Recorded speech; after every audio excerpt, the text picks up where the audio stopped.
Goeiemôre en weer eens baie welkom hier saam met ons by ons oggendoordenkingtyd. Lekker dat jy saam is. Nuwe week, Desember. Nou ek kan letterlik sê, jy het dit gemaak, nee. 11 maande van die jaar is verby en jy's in Desember.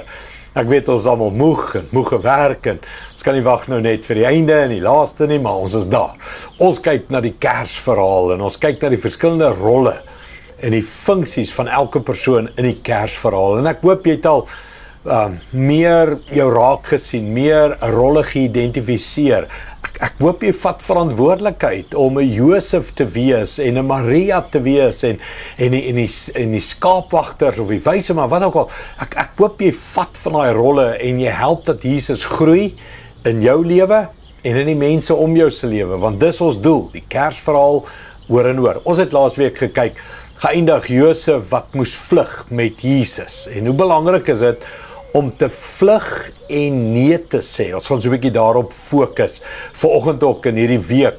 Vlug en fokus en sê nee. Bied weerstand teen die Herodese, die duiwel wat wil slag, steel en verwoes. Hoor wat sê Matteus 2 vers 12 sê, maar omdat God hulle in 'n droom gewaarsku het om nie weer na Herodes terug te gaan nie, het hulle met 'n ander roete huis toe vertrek. Nou, hierdie is die sterrekykers, die wyse manne. En hulle moes ja sê vir God, ja sê vir die ster en dit volg, maar hulle moes ook nee sê. Hulle moes nee sê vir Herodes.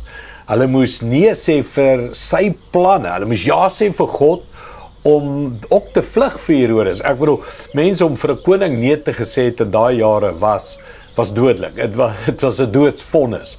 Ek bedoel, Herodes kon besluit het, vat van sy beste manne, sit hulle op perde en sê soek en jaag en gaan op al die roetes oos en kry hulle, maak hulle dood. Want hulle het nie na my geluister nie.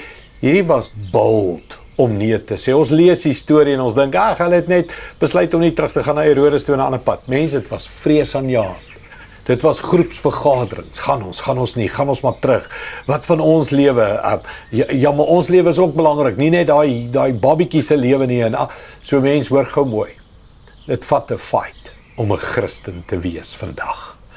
Dit vat boldness, dit vat guts om uit te staan, om nee te sê vir die duiwel, nee te sê baie keer vir 'n baas, nee te sê vir 'n regering, nee te sê vir enige kompromie wat mense en plekke om jou aangaan, om nie Jesus te laat groei in jou of in ander mense nie.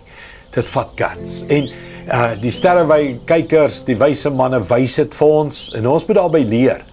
En dalk moet jy ander mense help om nee te sê. Dalk moet jy jouself weer bemoedig om nee te sê, om anders te leef, om nie net altyd saam met die flow te gaan nie, maar om nee te sê vir die planne van die bose en ja te sê vir die planne van God.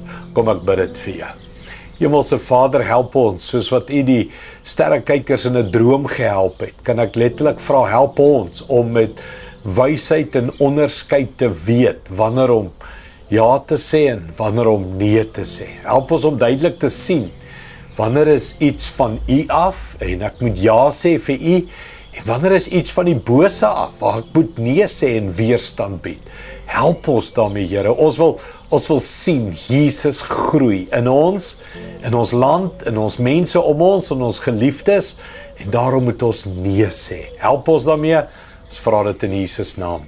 Amen. Dankie liewe vriende. Sien jou weer môre.